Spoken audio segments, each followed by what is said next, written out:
Welcome to the Snapscale Show, hosted by Mike Yablonowitz and Nathan Bush.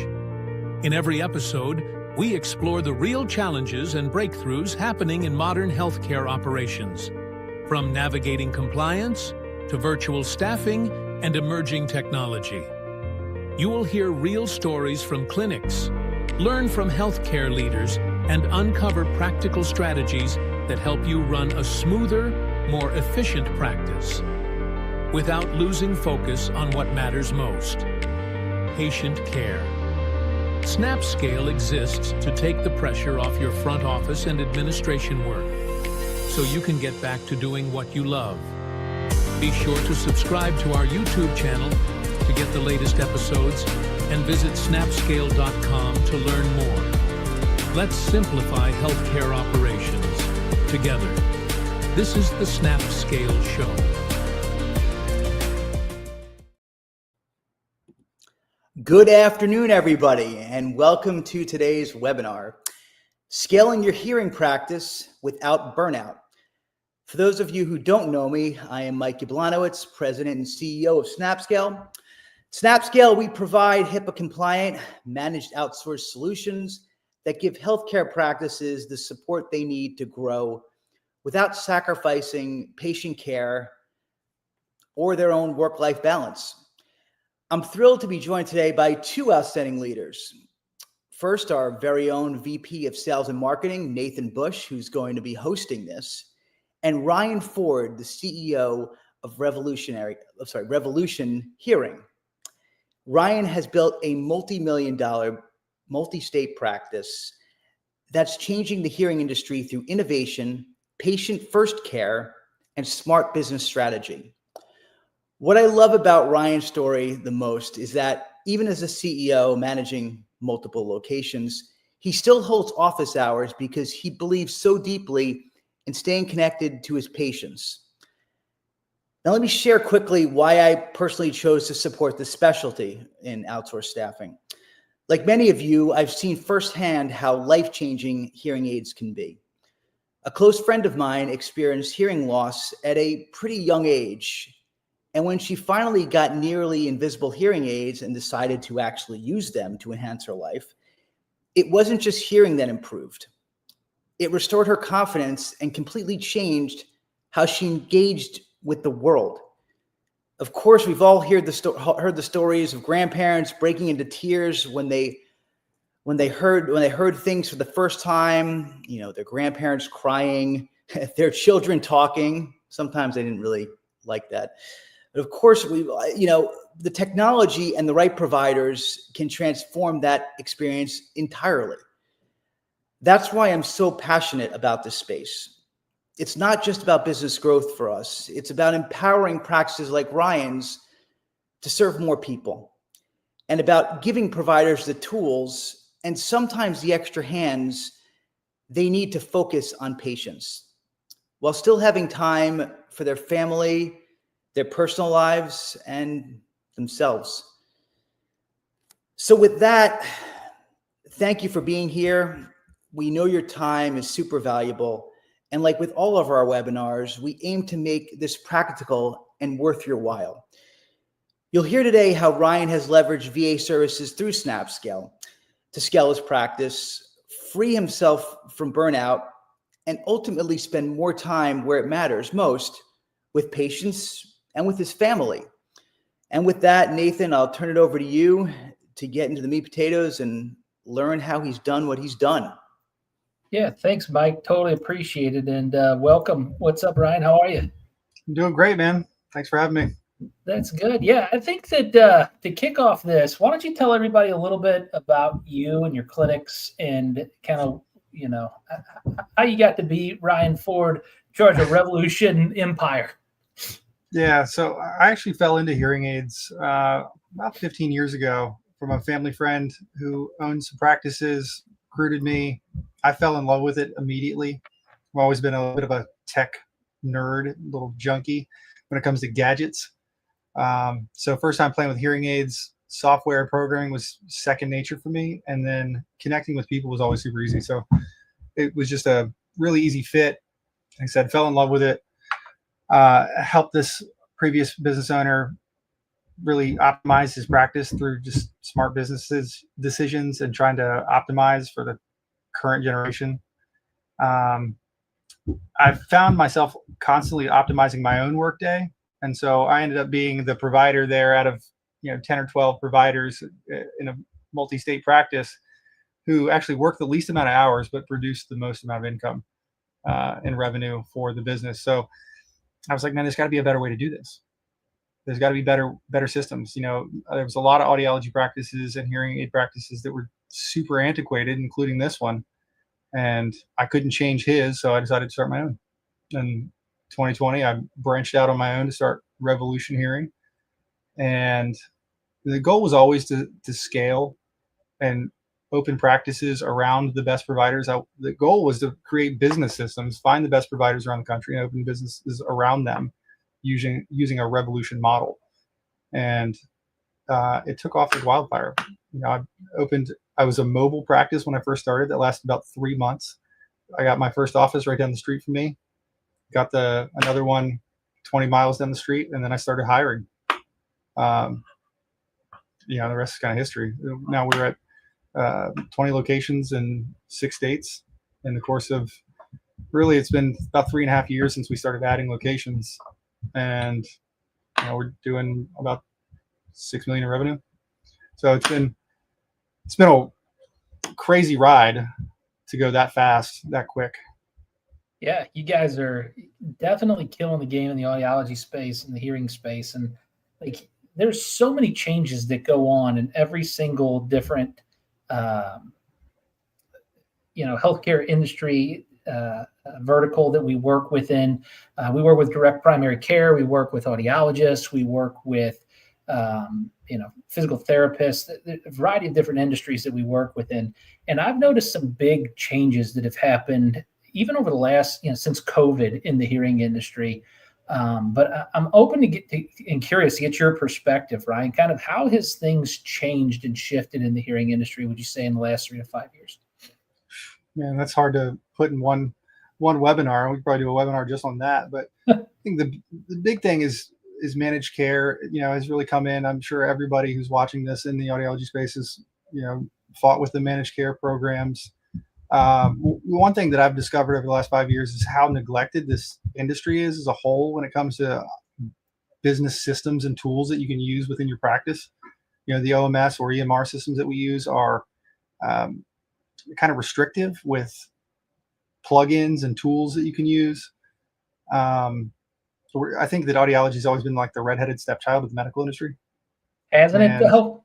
Yeah, it really has. Like, we don't get the respect that we deserve as hearing professionals. And, we have to constantly fight with insurance companies. You can't pull benefits really easy without doing manual calls like you can at any other medical specialty. But that's been going on for a long time. So that's not really a change. I think one of the things I'm excited about, though, is there are more emerging tools that can help people run their practices smoother. I mean, you go to a lot of other big specialties, they have all kinds of tools they use on the back end for admin that make their lives easier. And audiology is it's always been so manual. It's almost like it takes so long for the audiology and the hearing industry sometimes to adopt different practices that are working throughout other different industries and things that we already know are working. And I think that, as we're talking about these shifts that are going on, Ryan, one of the shifts that I've noticed, I don't know if you've noticed this or not, but the generational shift, there's a shift in the workforce also that's going on. One thing is like finding hearing instrument specialists or training or developing hearing instrument specialists. And we could probably do a whole show on how to even go about that and what that process is. But the generational shift on the support staff, finding people to show up to work, people that are, ready, willing, and able to put in the long hours and the hard hours, the hours you and I put in, the type of hard work that it takes to actually succeed. I don't know about you, but I find it difficult.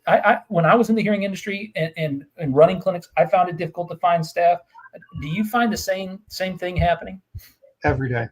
I mean, it's always a burden trying to keep people accountable, and then holding people expectations is really difficult because a lot of people get upset when you try to hold them accountable now. And it's really disappointing, right? Like you put expectations on people, and there are diamonds in the rough, and I've been lucky to find a bunch of them. But churn is always a thing. I mean, we got up to about 45 employees at one point, and luckily we've been able to trim it back. And when we found the better employees that were going to do the work, 4 other ones, you guys have really helped with that. It's kind of remarkable, the generational shift, right? Of just to show up, do your work. Absolutely. You guys that are watching online, I know there's a number of you that are watching online, and some of you guys are going to watch this on replay. Put in the comments for us right now, what's more frustrating for you that's going on, the managed care or the staffing issues that you have going on inside your practice? Put it inside the comments. I'm interested to see the feedback on what you guys have to say about that. Yeah, I'm sure that's 100% dependent on size of the business, right? Like, a small clinic can really do pretty well with a provider and a single PCC if they've got the right systems put in place. But as you start getting multi-location, multiple providers, multiple PCCs, it's the more people, more problems. Yeah, absolutely. So let's talk a little bit about your journey with Snapscale. But before we get into Snapscale and staffing and even, the health insurance piece I really want to talk about, because I think it's important for this, for a lot of people that are on this webinar and that are going to watch on replay. Like I see Nikki online. She says that Nikki says that managed care is her number one issue that's going on right now. So I see you guys online when you post your comments, by the way. But before we get into that, what were some of the issues that you had going on in your clinics, Ryan, when you started searching for a solution? So we've been lucky to stumble upon some really good systems that help us run the practice. But no matter how good the systems are, like, you still have to have people to man them, right? And so keeping up with patient conversations, inbound leads, out of warranties, tested not treated, cancellation no-shows. I'd say like the outbound call piece has been really tough. You can get a really good patient care coordinator who is stud on the front with handling patients and taking inbound calls. Getting them to make outbound calls has been a real bear. And that's I think one of the biggest things that Snapscale's helped me with, is having some really good customer representatives to hammer outbound calls and stay on top of that and just continue dialing without excuses on, oh, I didn't have time for this today, or I can only make 4 calls today, that kind of thing. That's where there's so much money left on the table. Yeah, when we talk about outbound calls, guys, there's a number of different spots, Ryan, that outbound caller becomes important in the patient journey, that can support an organization, that drives business and helps them succeed. Instead of running an entire webinar where I talk about Snapscale and staffing and all that kind of stuff, I want to give some of these audiologists and hearing instrument specialists that are joining us, and even some of the ENTs that will watch this on replay, I want to give them a little bit of understanding of where those outbound calls are most effective, and maybe leaks that they have in their funnel right now that may be costing them thousands of dollars. What would you say are some of those important patient journey parts? So you hit on the leaks in the patient journey, right? Leaks in your OMS, leaks in your lead journey, right? Like, that is something that I was really cognizant of when I first started Revolution. I've got a little bit of a marketing background, and I knew that the money I dumped into Google ads and Facebook ads would get wasted if there wasn't a good system to catch them. I think this is an opportunity for a lot of practices to improve on if they're doing any kind of outbound advertising. We were lucky enough to stumble on a system called Automatik, and it's been my bread and butter. It's probably the most important system that I use on a day-to-day basis that just kind of runs in the background. But finding the opportunities in your database is tough, right? Staying in front of people, it's like 1 in 3 patients will go somewhere else if you don't stay in front of them and constantly keep in touch with them. So where are they in the patient journey? For us, or for me personally, I've thrown a lot of money at a lot of shiny objects over the years. I can't tell you how much money I have wasted on different tools that I thought were going to be the one-stop shop or the silver bullet, right? And luckily, the systems we have in place now are really good. integrations with the EMR. So I'll give you an example of how like Automatic works for us. And this is, we use the Snapscale staff inside of Automatic, which makes it super efficient. But we integrate with Automatic with straight to the database, the EMR. We use Counselor. I'm sure a lot of people will be familiar with Counselor, but it tracks where people are in their patient journey and communicates with them automatically through email, text messages, for nurturing them along their journey. Like, did they just get hearing aids? Do they need to know about how to take care of them? Is it time for their 6-month checkup? Are they out of warranty? Are they eligible for an upgrade program at 4 or 5 years? Were they tested but not treated? Is there a hearing test on file but there's no invoice? Lots of little things, birthdays, just nice texts, things like that, that just completely runs in the background, so that it's like an automated database nurturing. And we use that to build lists of people that need to be called, right? So the tool runs and communicates, but having somebody on the phone, especially for our demographic, super important, right? We can send them a text, we can send them an email, but if you follow that up with a phone call, you're way more likely to get them in the system. So that's for database nurturing. But when it comes to inbound leads, if I spend $5,000 on Facebook or Google ads, that lead comes in. Traditional system, we might get an email to the clinic, staff might call that person, maybe they answer, maybe they don't, and then that lead's then forgotten, right? It just disappears into the ether because there's no system to catch it. That's one of the biggest leaks that I've seen talking to other practice owners, is that my leads come in, we call them once, maybe we call them twice, and then they're gone. With our system, with Automatic, we have like an opportunity pipeline where those leads go and they get communicated with regularly. And if they don't convert, which our system can match back, with the Automatic system can match back to the database to see if it's turned into an opportunity or not, they get put into a nurture campaign.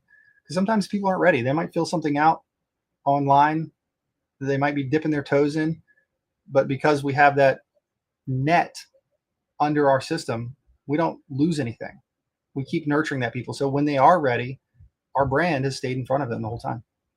It's so critical. And a lot of people miss these basic leaks that are happening inside their practice all around the place, because I know there's leaks like not getting patient. You do all this work to get them on the phone, to get them to set an appointment, but to get them to show up, you got to make sure that you're doing confirmation follow-ups and phone calls. I know that, when the patient misses their appointment, Ryan, and then you got to call the patient and bring them back in and get them to complete their hearing test, or if you have somebody that, maybe there's a wax, there's wax in the ear, and you're referring these people out so that they can go get seen to have the wax removed or whatever it is, then you're having to call those people and bring them back into the office. And I'm sure Automatic works all along the steps of those types of patient journeys as well, to be able to identify those things and provide automation behind that as well. Yeah, I mean, it's a really unique system because it uses so many data points within your EMR, your OMS, to figure out where that patient should be. How should they be tagged? What type of patient is this? Where are they in their journey? Did they get hearing aids? Did they just have a checkup? Have they been in recently? All of that data is factored to put them where they go. I think it's really cool. Somebody introduced this to me, I think 3.5, 4 years ago, and that was a godsend. That's awesome.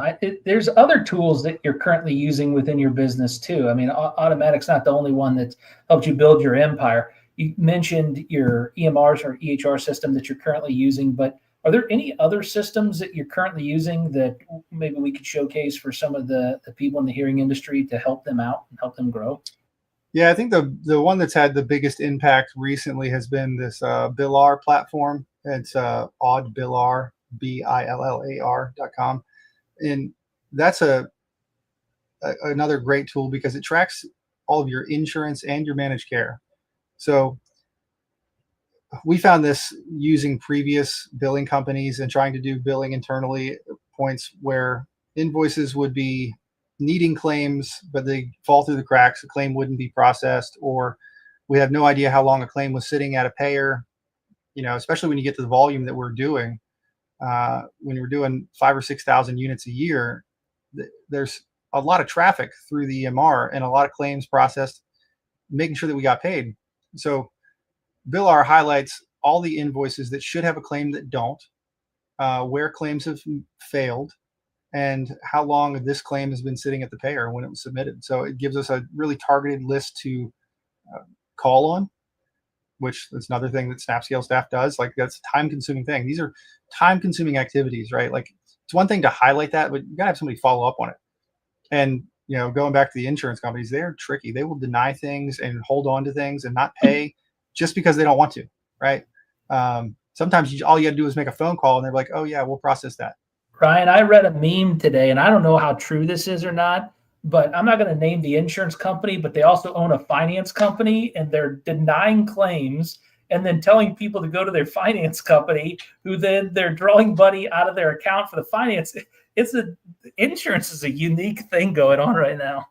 Yeah, there's so much backdoor dealings that happen in the insurance world.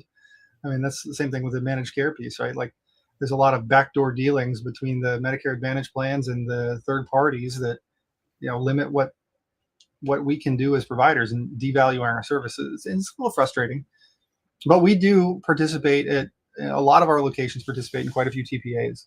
And one of the things that we ran into there was tracking when the payment should come in, right. Trying to do AR reports with the EMRs or the OMS systems, like Counselor, for instance. AR is always tracked on invoice date, which is a real pain in the butt because TPAs pay on fitting dates, trial dates.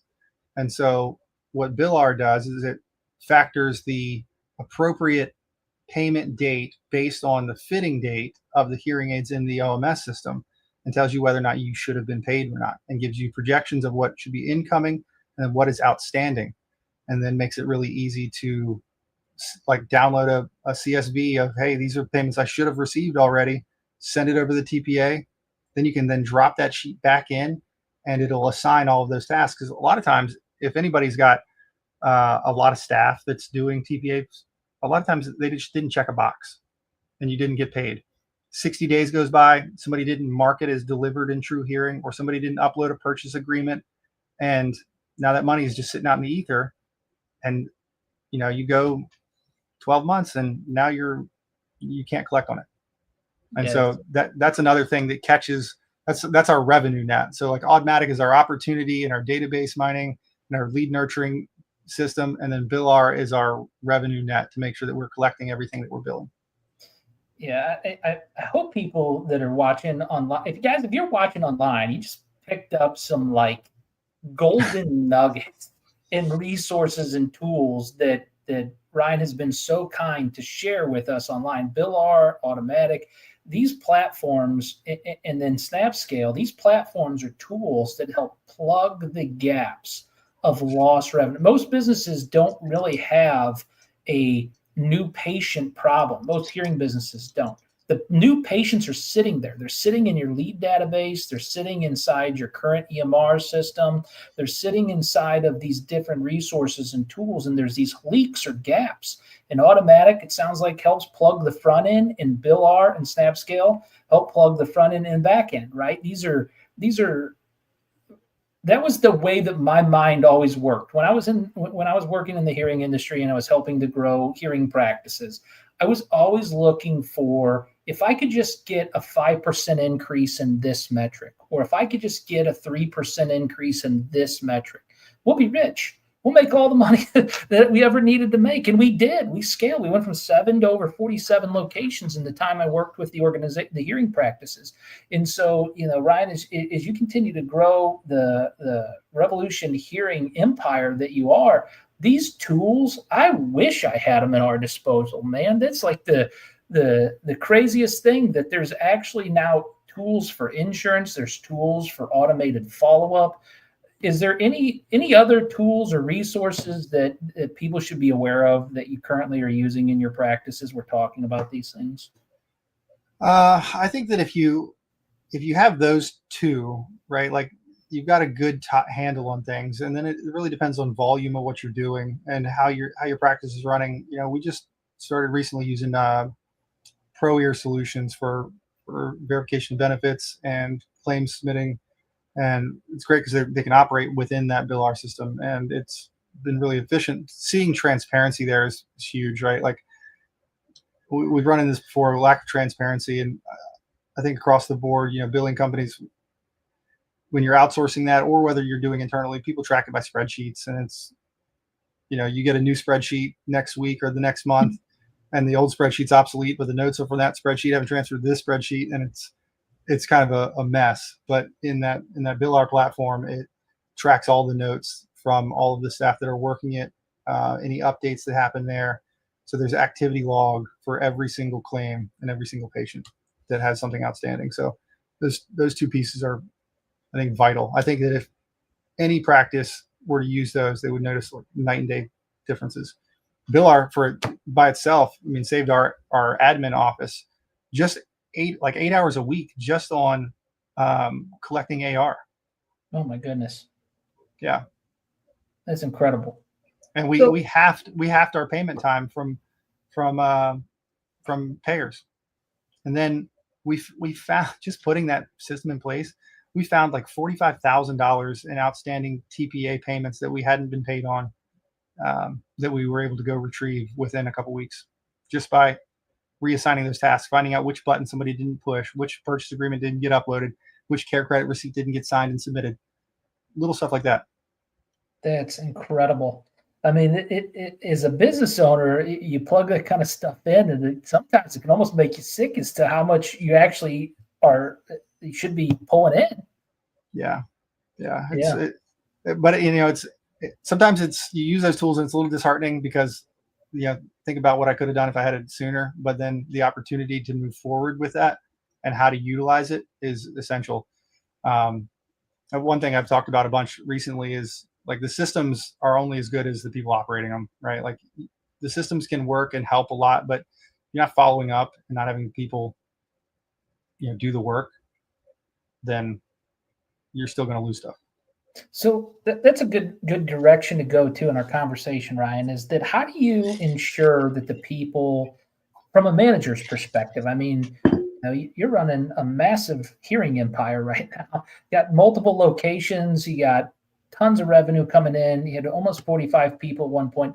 How do you manage that much staff? How do you ensure that your staff is following up on the work? And how do you ensure that it's detailed enough that it's accomplishing the goals that you have as an organization? Both those tools will give us some insight for easy accountability, right? So that was one thing I struggled with early, was how do I make sure people are doing what they're supposed to do? And so being able to have some visibility there and see the action happening. The other part is like company culture. I was really big on the company culture that we were building here at Revolution, making everybody feel valued, making them feel like contributors and not just cogs in a wheel. We use Google Space a lot, so we do G Suite for everything. I'm very anti-Microsoft, but G Suite is my game here. And so we have like Google Spaces set up for the PCCs, Google Space set up for the providers. We encourage a lot of communication, try to encourage constant teamwork, and being able to, you have to have somebody to manage it, right? People are only going to be as good as management, and how much are they encouraged. So being able to look quickly at these systems that are in place and then highlight what people are doing, which people are contributing. We can see in the spaces and in Automatik and in Billar, like who's performing the most, who's actually active in here and who's not. And then we can go back to the ones that are not and ask what's going on, or the ones that are, we can publicly pump them up. And I think that's really helped create some camaraderie, a little bit of friendly competition within the staff. Absolutely. Yeah. I love all that. Friendly competition, holding people accountable, making sure you have systems to get visibility into what you're doing. It's one of the reasons why at Snapscale, we actually not just provide the HIPAA compliant healthcare virtual assistants for people, teams just like yours, Ryan, but we also provide that daily report. And so people can see the productivity and the work that individual is doing, and whoever's managing that person on your team or your staff, whether it's you or whoever else, they get visibility into the work and productivity that those team members are doing. And as you add a second and third person with Snapscale, you can kind of start to see those things and present the information from the dashboard to the team members to help create that independent kind of camaraderie and kind of group collective effort towards goals as well. I love that thought process of how to hold people accountable, because I think it's a major mistake that a lot of people can make in the hearing industry too, is they think that because I own a clinic and I've hired staff that they're going to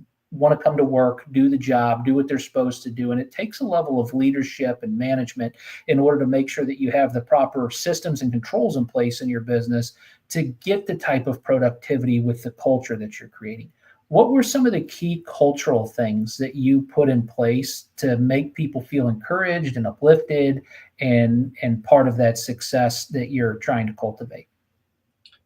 So I do things differently when it comes to the provider team and the patient care coordinator team, right? Like the goal for my providers was always to create an atmosphere where they were valued, right? They're the quarterbacks of their clinics. I try to create like ownership in how their clinics run, right? And hold them accountable, listen to their ideas regularly, like ask them questions about, what do you think we should do in this clinic? Or what are you struggling with?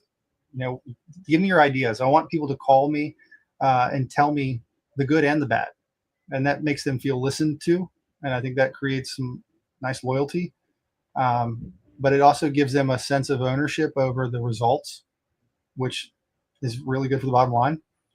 And then for the patient care coordinators, our PCC staff, we've kind of like divided and conquered. And those that have performed, like adding responsibility makes them feel more valued, right? Like if I ask them to do things that are above and beyond their typical day-to-day work, with the team that I have, it's not me pressuring them to do more for nothing.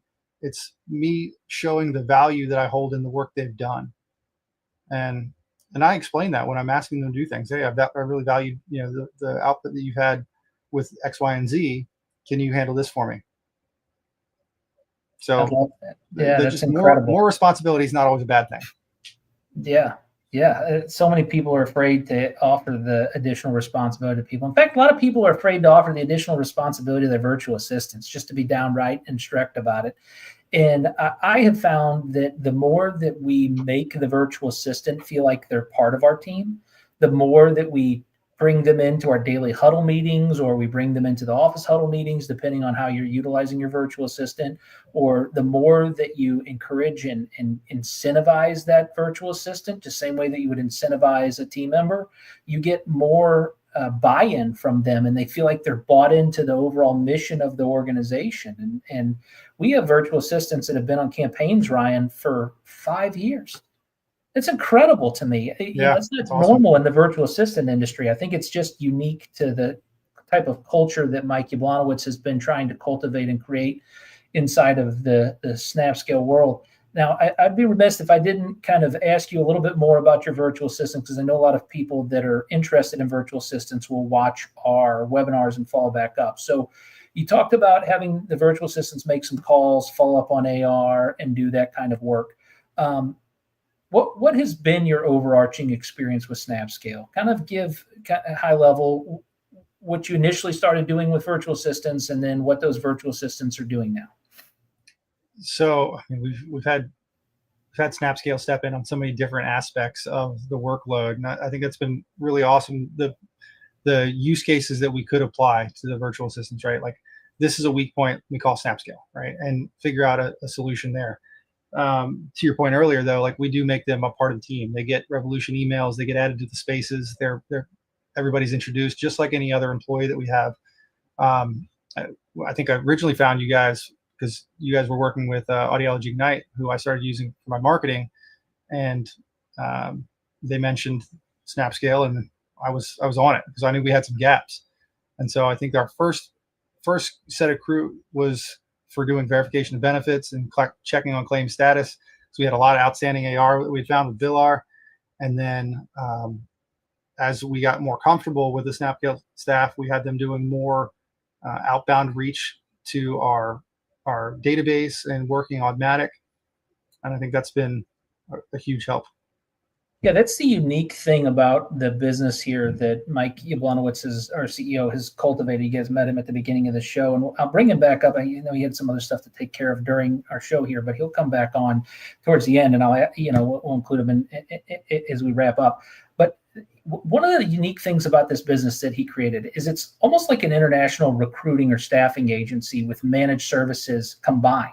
So they don't just, you can have a specific role that you're looking for. You have a job description or something that you're specifically needing help with in your organization. We cultivate that. It's called a statement of work on our side. We put together this statement of work. You guys sign those statements of work that actually has included in it a BAA. If HIPAA compliance is something that's important to you and it matters in your organization, it definitely matters to us.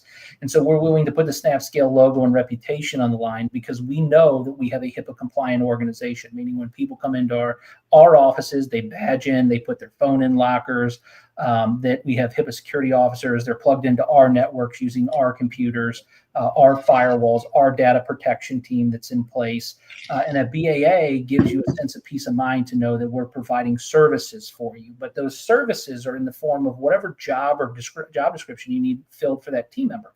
So if that happens to be, I need somebody to make outbound calls. I need somebody to help with responding to Google reviews online. I need somebody to help me with collecting on AR. Each one of these different things are a different task that we would document and identify these specific skills that you're looking for. And then we recruit specific to your needs. We provided, just like we did with you, Ryan, we provide recorded interviews and resumes. You get to go through those and select people that you want to meet and greet with. Then you independently have that conversation with those people, select your people. And so people ask me all the time, and I'm going to open this up to a conversation with you about it. People ask me all the time, specifically in the hearing industry, is the accent a problem with patients? No. I mean, how do you know that to be true? Patient feedback. I've had some of my more experienced PCCs listen to calls, right? Like I think that's the scary part. It was scary for me too when I was getting into virtual assistants that are outsourced in another country, because the assumption is that, it's going to be like calling Blue Cross Blue Shield, or it's going to be calling like this other outsourced agency. And it's not. I mean, you guys have been great with finding the people that you couldn't even tell. And that's been awesome. And I think some of that depends on what's the use case. Are they calling patients? Are they calling insurances? What are they doing? Are they working AR? Are they just in admin? Are they on the phone? Like, depends on what you need. And you guys have been able to identify exactly what I need. We just had another one come on for doing outbound calls, and I mean, he's been a stud. Yeah, oftentimes it's really interesting for me because we also utilize virtual assistants to make outbound calls for our sales team. And when we reach out to people, oftentimes I'll ask them the question, the person that set the appointment with you, did you recognize that they were from the Philippines? And they say no. They have no different people. People don't understand this about the Philippines, is that there are a lot of people in the Philippines that English being their second language or primary language, it is common practice across the Philippines for people to speak English. And there are people with thick accents, just like there's thick accents in the US, and there's people with little to no accents in the Philippines as well. And that's why we supply those hand-selected recorded interviews and then meet and greets for you, because you get to pick the person that you want on your team. And so you get to hear what that person sounds like, hear what they're going to be saying. And then even better than that, you independently get to teach that person and train that person specific to your systems while we record and document those trainings and then provide that in a shared resource folder. When you went through that process, Ryan, was it you on your team specifically that trained your VAs, or were there other people that helped support you in that process? I had other staff that was supporting. I mean, it's kind of like a trickle effect, right? I do a lot of the top end training to other people, and then they can delegate and train some of the VAs. Yeah, and that's the same as true as in anybody's practice. You have a patient care coordinator already that's sitting at your front desk, and you want to add a virtual assistant. Well, guess what? Ryan's talking about adding responsibility to people and making them feel important. How important would they feel if they were offered, additional responsibility to be able to train and add this additional team member that's going to help support and offload and take some of the crazy phones off of their desk, or take some of the crazy admin work that they've been doing off of their plate? They're excited and willing to train and teach and get rid of some of those things that have been bothering them and bogging them down. So Ryan, I can't speak to enough, how great is our relationship has been, how great it's been working with you in your organization and your team. You've got an incredible staff over there. I totally appreciate the partnership that we have together. And if there's any last words, I know a lot of people are watching, online, and they'll watch us on replay. What would you say about Snapscale and the relationship that we've had? It would be a lot more expensive without you guys. That's for sure. You guys have been an incredible resource I will say the systems that we put in place are unique with Billar and Automatik.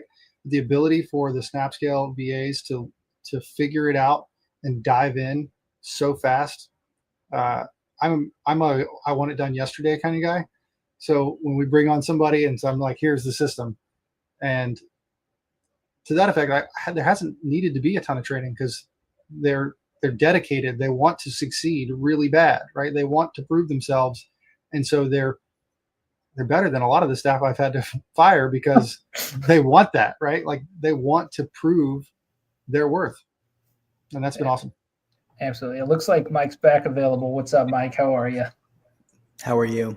Hey, stranger. Good. I've been listening the whole time. You could have brought me up, but Okay. I don't have much to contribute, especially, you guys are the experts in this. But I will just chime in on one thing that I just heard is that it's not just the cost savings. It is, right? And it's not just the HR savings and the lack of management of HR. It is. But unfortunately now, as we all know, it's hard to hire. It's hard to retain people in the US for right now. There's there's something going on right now where it's just you cannot find people to do these jobs. And it used to be and it still is, the conversation I have with people is more about how do you augment, right, your staff cost effectively. Now it's like, it's more about how do I get someone to show up for more than a week? I mean, it's just really, and I really hate this part of where I am in the life cycle. I mean, yeah, it's great for my business, but when we deal with Ryan, we've had this conversation before. Like I've talked to Ryan, they'd be like, look, I would have no problem paying $30 an hour for someone stateside if they would show up, right? Yeah, I mean, I've done this before. Yeah. I've had like Snapscale staff that is half as much as this staff stateside. Snapscale staff is doing twice the output as this person who's $25 an hour. And they're showing up on a regular basis. And that's like a whole other conversation, which really sad, like where we are right now. But I feel like with everything else in society and things are going to shift around, and we're going to be able to get let people doing those jobs that are, have more competence. It'll be easier to find the people again. But for right now, we're plugging holes that are HIPAA compliant, right? It's managed, so you don't have to deal with any of that stuff. But also these people are staying in the jobs, right? They're not leaving. They're coming in on time for the most part, unless there's like a rainstorm where they're a little bit late because, the Philippines is notorious for rain, but, we're actually in the city, so we don't get a lot of the crazy stuff. But for the most part, they're very, very on time. They're punctual. And like what Ryan said, they want to work and they want to be there and they have integrity because it's a great job for them. And, not to just to say the one thing is that the reason why we have, such good people and we have such good continuity for our clients and the agents come in, and I've had the same management in my offices for since I started. It's not because I'm good looking, because I'm definitely not, but it's because we pay and we treat the people well. And when all the other call centers out there are referring to these people as rank and file, as they like to say, or they're a number, like I took a playbook out of professional services because that's what we do. Every single person is in client service. And that's how we position it to the agents. That's how we position it to our whole entire staff. I mean, I think we're one of the only companies, if not the only company out there, that actually has a town hall once a quarter where we bring all the companies together and we discuss not only the personal accomplishments of the agents, right, and the talent that we have, but I share high level numbers with them so that they not only understand where the company is, but it also gives them that feeling of comfort, right? That feeling that, they're with a company that's moving forward. At the beginning of the year, I come up with goals that we want to do as a company, and every town hall for each quarter, I always lean into that. And I always say how we've hit our goals.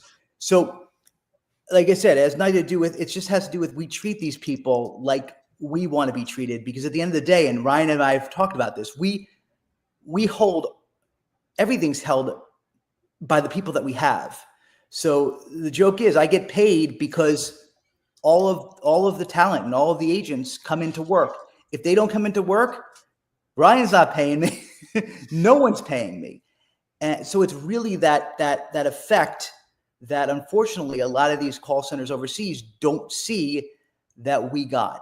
So the combination of that, the combination that we're HIPAA compliant and we actually have a company that audits us, and we're a US based company. So, clients like Ryan and all of you guys that are signing a BAA in the US and not with an overseas staff member where there's no ability to get any help if there's an issue, has been the real 1, 2, 3 punch for us to get some sort of movement in the healthcare space. So, that's just a couple of things.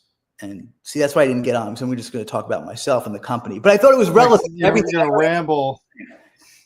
No, that's good. That's funny. Good. Mike, what is the best way if somebody wants to get a hold of Snapscale for them to talk to us about agents and stuff? What's the best way for them to get a hold of us? Call Nathan. No, seriously, just reach out. Sales@snapscale.com. I think we're going to send out information on how to get a hold of us. But the last thing I'm going to want to say is that you have to spend time. Any type of outsourced solution takes time, right? Snapscale and other managed service companies are there to help you, right? It's our job to listen to what you need and then provide the right staff and make sure that they're properly, that they have a proper schedule in place so that they're optimized and that they actually have the stuff that they need all the time so they can constantly produce. But that takes time from you guys. So you have to spend the time and tell us what's ailing you. Tell us the people to talk to. Have the triage in place for us to help. So anybody that's thinking about doing this, make a phone call, send an email to us and other managed service providers as well, because you got to get started, because it takes a little bit of time in order to figure out exactly what you need. And you don't want to be at a place where it's too late, right? And then also you're behind the 8 ball. You have no one left in your staff. I'm kidding. You have people that have left your staff and you don't have a plan, right? A lot of the clients that start with us have talked to us months in advance. And either they don't get to it because everybody's busy, right? That's why they call us in the first place.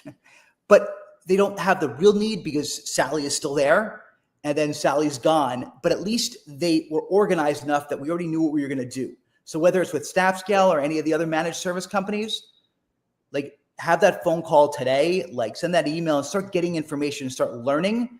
So by the time it's time, you're not behind the 8 ball trying to see 16 patients and code. And Mike, just to add to that, the risk reward, right, is so weighed in the reward side.